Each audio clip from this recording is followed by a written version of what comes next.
Bonjour, je m'appelle Yves Pellan, je suis gérant propriétaire de 3 brasseries, 2 à la Baule, la Villa et la Croisette, et une à Rennes, le Continental. Nous sommes aujourd'hui dans les locaux de la Villa, qui est bien évidemment fermée depuis le confinement. Je voudrais revenir sur les mesures prises par le gouvernement sur les prêts aux entreprises. Si nous considérons notre compte d'exploitation, nous avons assumé des charges sociales, des salaires, pour environ entre 30 à 40% d'un chiffre d'affaires mensuel moyen. Nous avons également des achats de produits, ça représente entre 25 à 30%. Nous avons également des charges fixes, incompressibles, entre 20 à 25%, et évidemment, nous économisons des charges variables d'activité comme le gaz, l'électricité, le linge.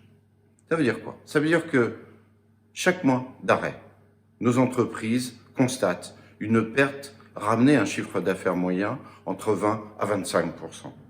Si le confinement et le redémarrage, la réouverture, durent 3 mois, il ne faut pas escompter qu'on va reprendre une vie normale comme ça, sans contrôle, de façon totalement libre.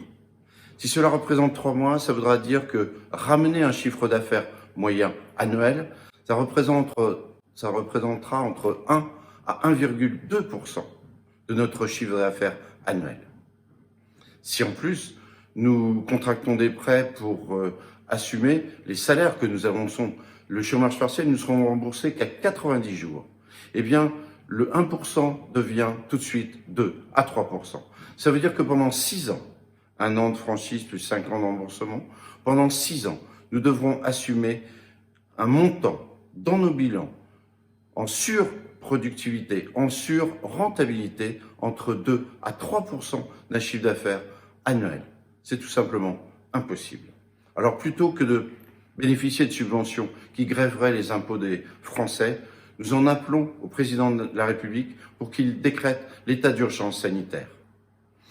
Et derrière, évidemment, cela va entraîner la prise en charge de la perte d'exploitation par les assurances. Les assurances, il faut bien avoir en tête que c'est 2500 milliards de fonds placés sur les marchés monétaires. C'est 450 milliards de chiffre d'affaires. C'est 9 milliards de rentabilité.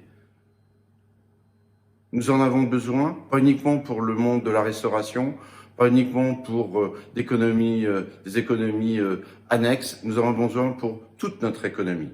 C'est la solution. Pour cela, il faut une volonté politique ferme. Si vous êtes d'accord avec mes propos, et si vous souhaitez partager, n'hésitez pas à le faire. J'ai en tête, et je voudrais saluer, l'ensemble des personnels soignants qui sont au front, eux. Je vous remercie, prenez soin de vous.